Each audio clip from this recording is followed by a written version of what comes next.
नमस्कार, भारत समाचार देख रहे हैं। यहाँ पर मैं हूं आपके साथ प्रियव्रत दीक्षित। चलिए खबरों की शुरुआत कर लेते हैं बड़ी खबर के साथ। बांदा से बड़ी खबर, जहां पर पेट्रोल भरे मालगाड़ी के वैगन में आग लगी है। जहां पर आपको बता दें कि पटरी कटिंग के दौरान उठी चिंगारी से आग लग गई, तो वहीं पेट्रोल वैगन में धुआं उठने से अफरा तफरी मच गई। आपको बता दें फिलहाल रेलवे अधिकारी कर्मचारियों ने आग पर काबू पाया है। बांदा रेलवे स्टेशन की पूरी घटना बताई जा रही है। पेट्रोल वैगन में धुआं उठने से अफरा तफरी मच गई। बड़ी अपडेट, बड़ी जानकारी आप तक पहुंचा दें, जहां पर आपको बता दें फिलहाल रेलवे अधिकारियों और कर्मचारियों ने आग पर काबू पाया है। ये बड़ी अपडेट तो बांदा रेलवे स्टेशन की पूरी घटना बताई जा रही है। मनोज हमारा संवाददाता बांदा से हमारे साथ जुड़ चुके हैं। मनोज, क्या अपडेट जानकारी मिल पा रही है, कैसे आग लगी, क्या अपडेट जानकारी आपके पास है मनोज? देखिए, मैं आपको बता दूं कि वहां पर बांदा स्टेशन पर पटरी की कटिंग का काम चालू था और उसी समय पर पास में ही खड़ी वहां जो पेट्रोल की वैगन थी, अचानक उसमें धुआं उठने लगा और उसमें आग लग गई। लेकिन वहीं जब आग और धुआं को जो वहां के जो यात्री बैठे थे उन्होंने देखा और उन्होंने हल्ला मचना शुरू किया, तभी वहां मौके पर टेक्निकल लोग और मैकेनिकल लोग कई ऐसे वहां पर जो लोग पहुंचे, उन्होंने अपनी सूझबूझ से उस आग पर काबू पाया। फिलहाल जो उच्च अधिकारियों का कहना है, तो उनका यही कहना है कि इसकी जांच कराई जा रही है कि आखिरकार आग लगने का कारण क्या है। फिलहाल जो अभी स्थिति है वह पूरी तरह से सामान्य हो चुकी है। जी ठीक है, बहुत बहुत शुक्रिया हमारे साथ जुड़ने के लिए आपका मनोज।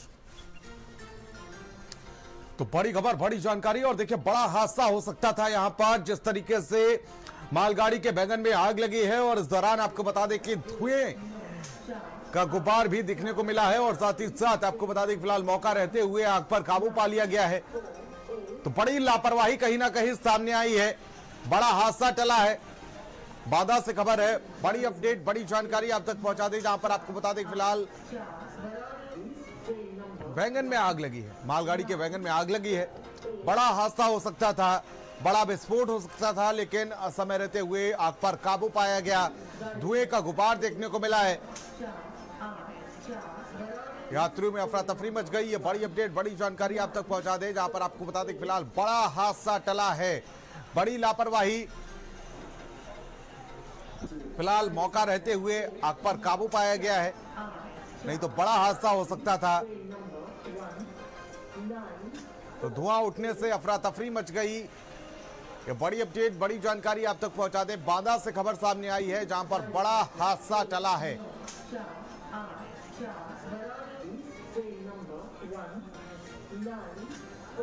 चलिए खबरों में आगे बढ़ेंगे। सीएम योगी आदित्यनाथ का आज मथुरा दौरा है, जहां पर मथुरा के फरा में आएंगे सीएम योगी आदित्यनाथ। 11:10 पर दीनदयाल धाम के हेलीपैड पर पहुंचेंगे और साथ ही साथ विराट युवा सम्मेलन में मुख्यमंत्री योगी आदित्यनाथ मौजूद रहेंगे। तो बड़ी अपडेट, बड़ी जानकारी आप तक पहुंचा दें, जहां पर आपको बता दें कि आज एक्शन मोड में सीएम योगी आदित्यनाथ और कई जिलों के दौरे पर रहेंगे। जहां पर आपको बता दें कि नोएडा, गाजियाबाद के बाद मथुरा पहुंचेंगे सीएम योगी आदित्यनाथ, जहां पर आपको बता दें विराट युवा सम्मेलन में मुख्यमंत्री योगी आदित्यनाथ शामिल होंगे। तो सीएम योगी आदित्यनाथ का मथुरा दौरा है, आज मथुरा जाएंगे सीएम योगी आदित्यनाथ, और जहां पर वो कई कार्यक्रमों में शिरकत करेंगे। फरा में सीएम योगी आदित्यनाथ पहुंचेंगे और साथ ही साथ 11:10 पर दीनदयाल धाम के हेलीपैड पर पहुंचेंगे।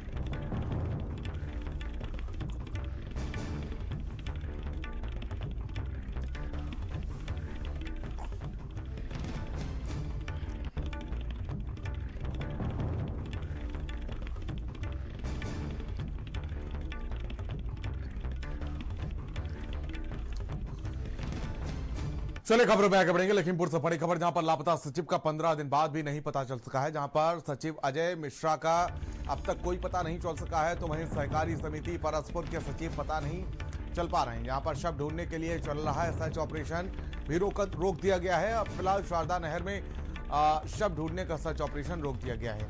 लापता सचिव के मामले में भारी ढिलाई देखी जा रही है। सचिव के बाइक की डिग्गी से मिला था सुसाइड नोट। सुसाइड नोट को हैंडराइटिंग मैच के लिए लैब नहीं भेजा गया।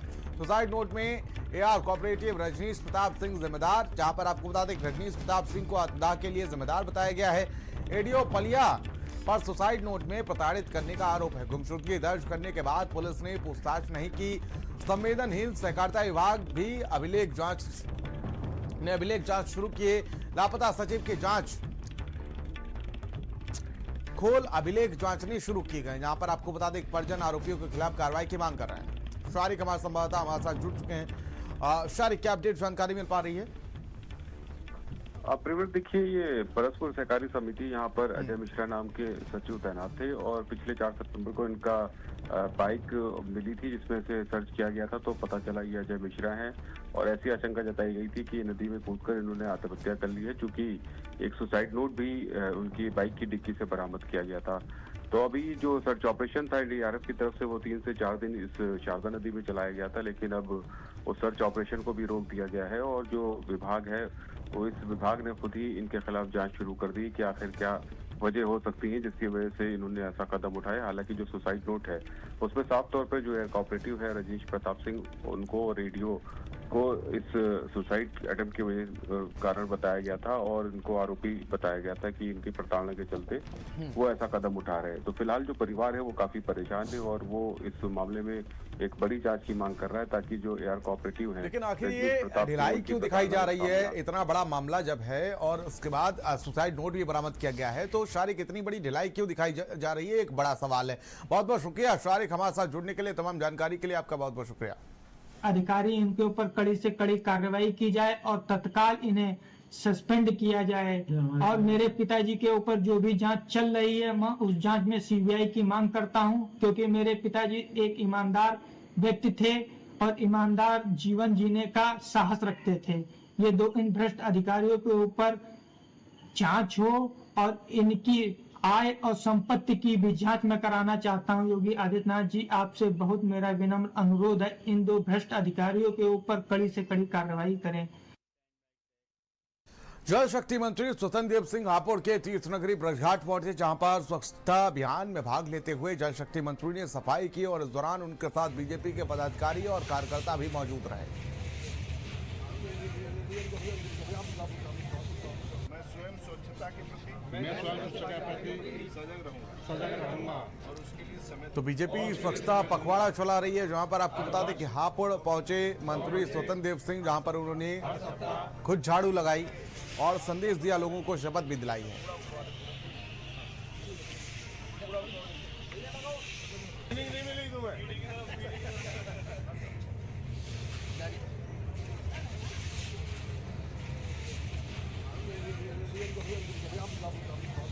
मैं स्वयं स्वच्छता के प्रति सजग रहूंगा और उसके लिए समय। चले खबरों में आगे बढ़ेंगे और मेरठ में पशु व्यापारी की पिटाई, जहां पर आपको बता दें पिटाई के बाद परिवार ने हमला बोल दिया, जहां पर परिवार ने दूसरे पक्ष के घर पर हमला बोला है। व्यापारियों में शामली में हुई थी मारपीट, जहां पर एक पक्ष ने पुलिस को फायरिंग की सूचना दी। पुलिस जांच में फर्जी निकली फायरिंग की सूचना। निसारी गेट थाना क्षेत्र के श्यामनगर की पूरी घटना बताई जा रही है, जहां पर परिवार ने दूसरे पक्ष पर हमला बोला है। व्यापारियों में शामली में हुई थी मारपीट।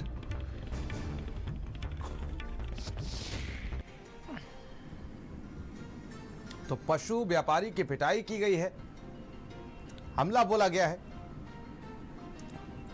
तो मेरठ से खबर सामने आई, पिटाई के बाद परिवार ने हमला बोला है।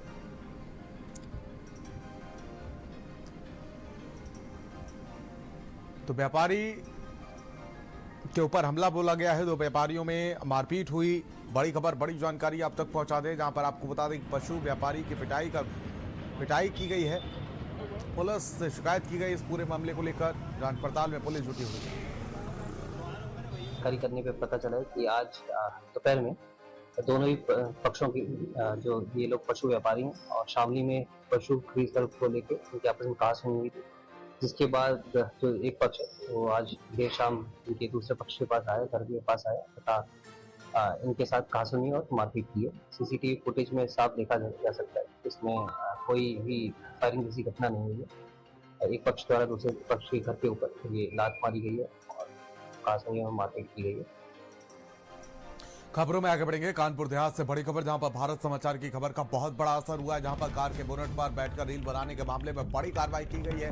पुलिस ने स्टंटबाज युवकों को गिरफ्तार किया है, जहां पर कार सीज की गई है। 40,500 रुपए का चालान किया गया है। सिकंदरा थाना क्षेत्र का पूरा मामला बताया जा रहा है, जहां पर आपको बता दें फिलहाल कार के बोनट पर बैठकर ये रील बनाई गई थी और फिलहाल अब इस पूरे मामले को लेकर बड़ी कार्रवाई की गई है। कार सीज की गई है, 40,500 रुपए का चालान भी किया गया है। तो देखिए किस कदर यहां पर राहगीरों की जान के साथ खिलवाड़ किया जा रहा था और अपनी जान के साथ खिलवाड़ किया जा रहा था। तो वहीं देखिए जरा फिलहाल ये वीडियो सोशल मीडिया पर वायरल हुआ, उसके बाद पुलिस ने बड़ी कार्रवाई की है।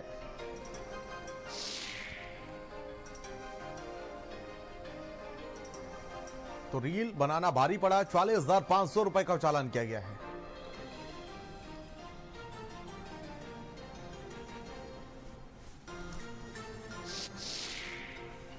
थाना सिकंदरा क्षेत्रांतर्गत एक 4 व्हीलर पर स्टंट कर रहे कुछ युवाओं का एक वीडियो प्रकाश में आया था। इस वीडियो का त्वरित संज्ञान लेते हुए थाना सिकंदरा पुलिस द्वारा संबंधित वाहन को सीज करते हुए कुल 40,500 रुपए का चालान किया गया तथा स्टंट कर रहे सभी 6 युवकों को भी पुलिस हिरासत में लिया गया। चले खबरों में आगे बढ़ेंगे। मेरठ से बड़ी अपडेट सामने आ रही है, जहां पर आपको बता दें कि दो पक्षों में खूनी संघर्ष और फायरिंग हुई है। जहां पर गाड़ी टकराने को लेकर हुआ था विवाद, एक पक्ष ने दूसरे पक्ष पर फायरिंग की, पैर में गोली लगने से एक व्यक्ति घायल हुआ। 1 दर्जन से ज्यादा लोगों ने हमला किया है। एक नामजद सहित कई आरोपी हिरासत में हैं। लोहिया नगर थाना क्षेत्र का पूरा मामला बताया जा रहा है। पैर में गोली लगने से एक व्यक्ति घायल हुआ है। बड़ी अपडेट, बड़ी जानकारी आप तक पहुंचा दें।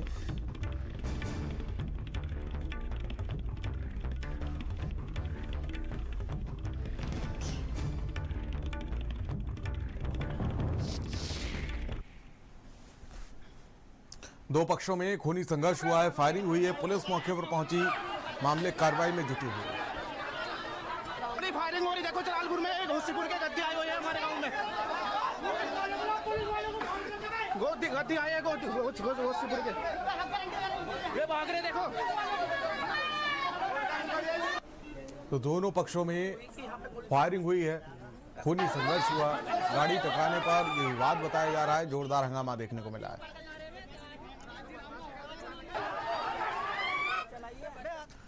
झांसी से अगली बड़ी खबर सामने आ रही है, जहां पर आपको बता दें कि झांसी के नवाबाद क्षेत्र में ग्राहक और होटल संचालक में भिड़ंत हुई है। खाना परोसे जाने को लेकर विवाद हुआ। इलाइट चौराहे पर लाठी डंडे और बर्तन चले हैं। होटल संचालक पर मिर्ची झोंकने का आरोप है। पूरी घटना सीसीटीवी कैमरे में कैद हुई है। होटल मालिक ने डीवीआर गायब करवा दी, तो वहीं फुटेज न मिलने से पुलिस जांच में मुश्किल हो रही है। राहगीरों ने बना लिया घटना का वीडियो। पुलिस मौजूदगी में भी दोनों पक्ष भिड़ते हुए नजर आए। दादा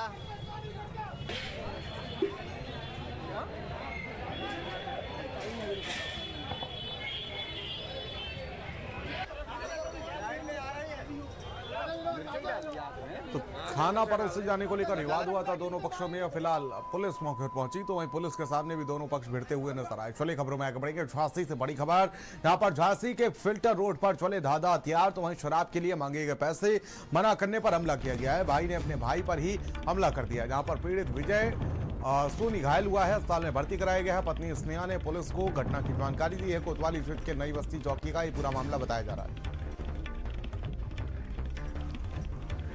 तो भाई ने अपने भाई पर ही हमला कर दिया है। बड़ी अपडेट, बड़ी जानकारी आप तक पहुंचा दे। पीड़ित विजय सोनी घायल हुआ है, अस्पताल में भर्ती कराया गया है। ये बड़ी अपडेट, पत्नी स्नेहा ने पुलिस को इस घटना की जानकारी दी है। तो कोतवाली क्षेत्र के नई बस्ती चौकी का ये पूरा मामला बताया जा रहा है। तो झांसी के फिल्टर रोड पर चले धाधा हथियार, ये बड़ी अपडेट, बड़ी जानकारी आप तक पहुंचा दें। जहां पर आपको बता दें कि शराब के लिए पैसे मांगे गए, मना करने पर हमला किया गया है।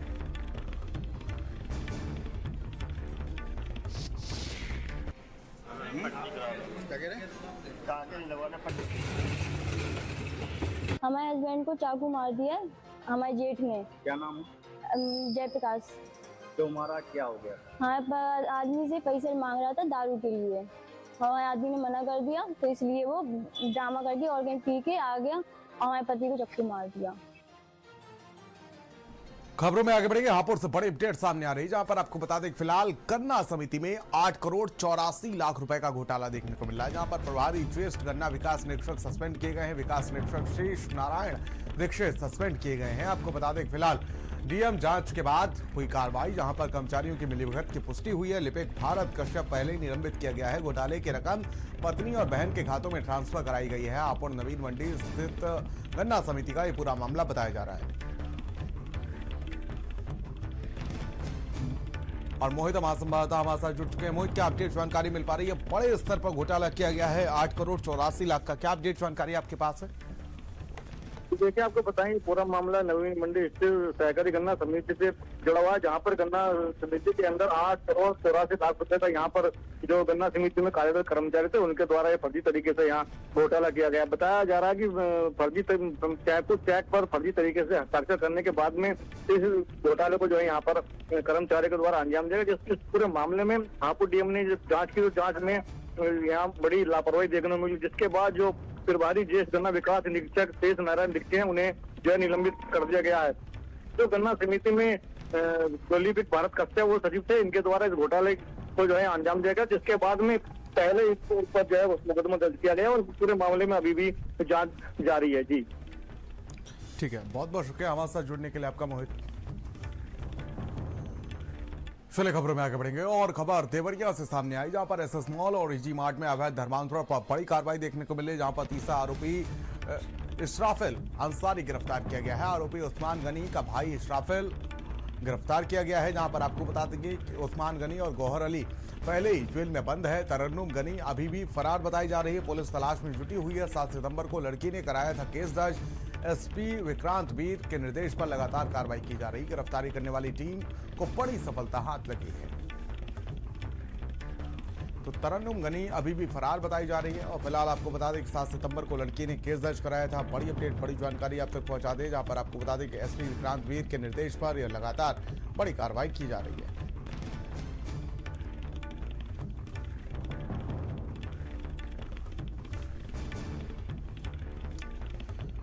आगरा से अगली बड़ी खबर सामने आ रही, जहां पर दवा बाजार में ड्रग विभाग की छापेमारी देखने को मिल रही, जहां पर शिकायत के बाद छापेमारी के लिए टीम पहुंची थी। आपको बता दें गोगिया परिवार की 3 फर्मों पर जांच की जा रही है, जहां पर ड्रग विभाग के आधा दर्जन अधिकारी मौजूद रहे। राधे कृपा फार्मा, तो वहीं आपको बता दें कि एनके एंटरप्राइजेस पर जांच हुई। NK enterprises Gogia medical agency पर जांच हुई है। जांच के बाद तीनों फर्मों से 12 सैंपल कलेक्ट किए गए। हेमा बंसल मेडिकल से बैकवर्ड और फॉरवर्ड लिंक की जांच शुरू हुई है। तो बड़ी अपडेट, बड़ी जानकारी, राधे कृपा फार्मा एनके एंटरप्राइजेस पर जांच शुरू हुई है। यहां पर आपको बता दें कि NK enterprises Gogia medical agency पर जांच शुरू हुई है। जांच के बाद तीनों फर्मों से 12 सैंपल कलेक्ट किए गए हैं और फिलहाल सैंपल आने के बाद कार्रवाई की जाएगी।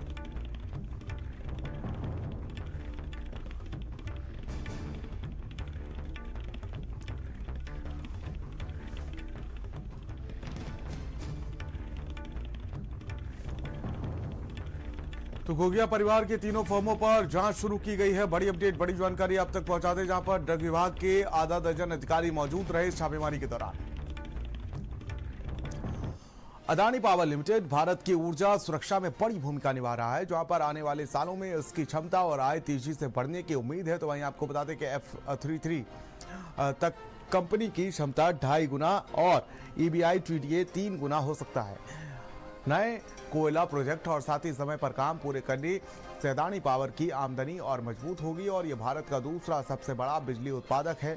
2032 तक 15% बाजार हिस्सेदारी हासिल कर सकता है। कंपनी $27 अरब के निवेश में से ज्यादा अपने संसाधनों से ही लगाएगी। मजबूती और बैलेंस शीट और साथ ही साथ कम कर्ज इसकी बड़ी ताकत है। हालांकि बिजली की कमजोर मांग और साथ ही साथ ज्यादा पूंजीगत खर्च और डिस्कॉम की स्थिति जैसी चुनौतियां बनी रह सकती हैं।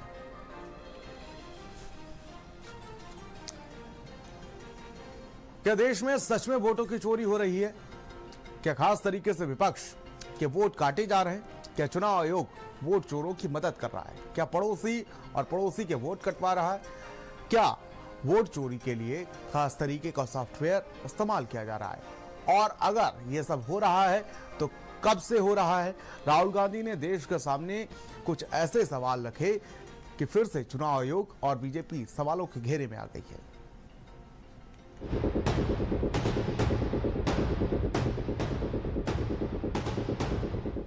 बेंगलुरु के महादेवपुरा विधानसभा क्षेत्र में कथित वोट चोरी का मुद्दा उठाने के बाद राहुल गांधी एक बार फिर से देश के सामने आए। राहुल ने 31 मिनट का प्रेजेंटेशन दिया और चुनाव आयोग पर गंभीर सवाल उठाते हुए इस बार कर्नाटक के कलबुर्गी जिले की आलंद विधानसभा सीट में 6000 से ज्यादा वोटों की चोरी का आरोप लगाया। राहुल इस बार अपने साथ कर्नाटक के ऐसे वोटर्स को भी लाए जिनके नाम वोटर लिस्ट से डिलीट किए गए। राहुल ने इसके लिए सीधे सीधे आरोप लगाया कि सीसी ज्ञानेश कुमार भारतीय लोकतंत्र को बर्बाद करने और लोकतंत्र की हत्या करने वालों की रक्षा कर रहे हैं। राहुल ने कहा कि वोट चोरी एक बूथ लेवल अधिकारी के जरिए पकड़ी गई। उस बीएलओ के एक रिश्तेदार का वोट काट दिया गया था। ये एच बॉम्ब तो नहीं है, एच बॉम्ब आ रहा है, हाइड्रोजन बॉम्ब आ रहा है। ये एक और उदाहरण है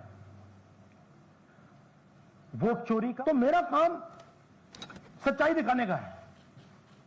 मैं हिंदुस्तान की जनता को, हिंदुस्तान के युवाओं को सच्चाई दिखा सकता हूं। यह मेरा काम है।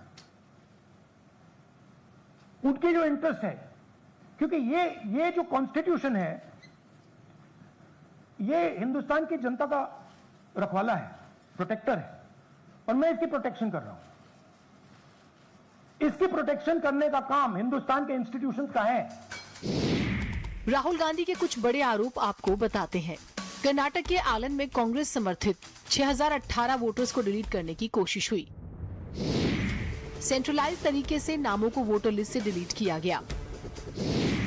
वोटों को डिलीट करने के लिए सॉफ्टवेयर का इस्तेमाल हुआ।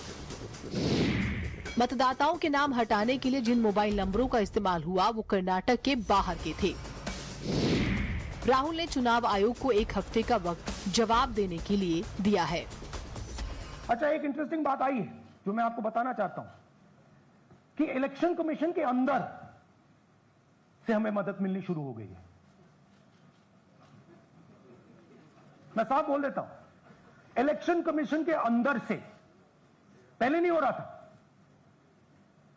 अब इलेक्शन कमीशन के अंदर से इंफॉर्मेशन आ रही है। ये रुकेगा नहीं, ये रुक नहीं सकता है, क्योंकि हिंदुस्तान की जनता इस बात को एक्सेप्ट नहीं करेगी। एक बार हिंदुस्तान की जनता को, हिंदुस्तान के युवाओं को पता लग गया कि वोट चोरी हो रही है, उनकी शक्ति लग जाएगी। चुनाव आयोग ने राहुल के आरोपों को गलत और निराधार बताया। आयोग ने ट्वीट किया, लिखा, कोई भी आम नागरिक ऑनलाइन किसी का भी वोट डिलीट नहीं कर सकता। किसी का वोट डिलीट करने से पहले संबंधित व्यक्ति को अपनी बात रखने का मौका दिया जाता है। राहुल के आरोपों का समर्थन करते हुए प्रियंका गांधी और तेजस्वी यादव ने भी वोट चोरी के मुद्दे को उठाया। इलेक्शन कमीशन कैसे काम किया है बिहार में, इतना अच्छा प्रैक्टिस किया है कि जिंदा को मार दिया, मरे हुए को जिंदा कर दिया। इतना अच्छा प्रैक्टिस होता है कहीं? It's a completely organized effort. It's very clear that the Election Commission is involved in this effort, and Rahul ji has very clearly exposed it. वैसे विपक्ष बेशक वोट चोरी के मुद्दे पर चुनाव आयोग को सवालों के घेरे में खड़ा कर रहा हो, लेकिन बीजेपी ने राहुल को ही सवालों के घेरे में खड़ा कर दिया। बीजेपी नेता अनुराग ठाकुर कहते हैं कि नेपाल बांग्लादेश में जो हालात हैं, राहुल गांधी वैसे ही हालात भारत में पैदा करना चाहते हैं। गलत और निराधार आरोप लगाना और राहुल गांधी जी की आदत बन गई है। It has become a habit of Shri Rahul Gandhi to make incorrect and baseless allegations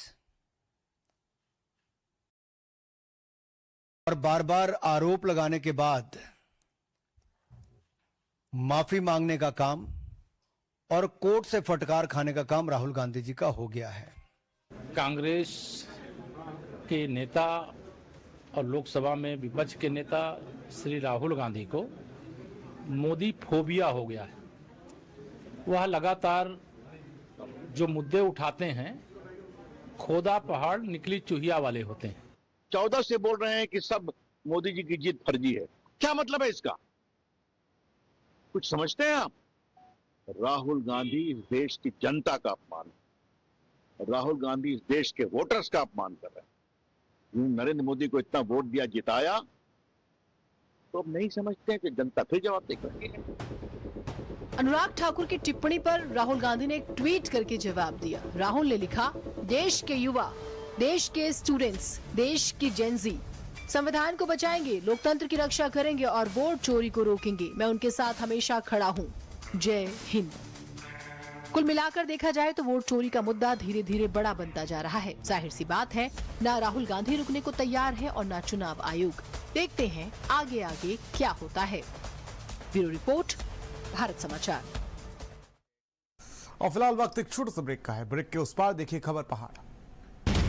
आप देख रहे हैं भारत का सर्वश्रेष्ठ न्यूज चैनल भारत समाचार। आइए इस रविवार दुनिया की सबसे ताकतवर खुफिया एजेंसियों की कहानी सुनते हैं। आपका असली नाम क्या है? सर लक्की बिस्ट्री है, दुनिया इसी नाम से जानती है सर। जानिए एक स्पाई ने कैसे नेपाल में सरकार गिरने की घोषणा कुछ महीने पहले ही कर दी थी। आपको कैसे पता था कोली सरकार गिरने वाली? बिल्कुल सर। दुनिया के दूसरों मुल्कों में कैसे चलाए जाएं फील्ड ऑपरेशन। देश विरोधियों से विदेशों में ऐसे निपटती हैं एजेंसियां। आज हिंदुस्तान के खिलाफ आप कुछ करके दिखाओ सर, तो हमारा देश, हमारी एजेंसी आपसे वादा करती है कि आप अपनी कुदरती मौत नहीं मरोगे सर। ऐसे ऐसे खतरनाक कारनामे जो आपको रोमांच, एक्शन, अटैक की ऐसी दुनिया में पहुंचा देंगे जो आपको हैरान कर देंगे। मुझे मेरे एक सोर्स ने बोला कि लक्की भाई, अगर आज आप नेपाल के अंदर आते हो तो महज 15 मिनट में आपको गायब कर दिया जाएगा। नेपाल सरकार के तख्ता पलट के बाद पहला सबसे बड़ा पॉडकास्ट जो सबसे बड़े खुलासों को समेटने वाला है। देखिए ब्रजेश मिश्रा के साथ इस संडे भारत समाचार के सभी डिजिटल प्लेटफॉर्म पर।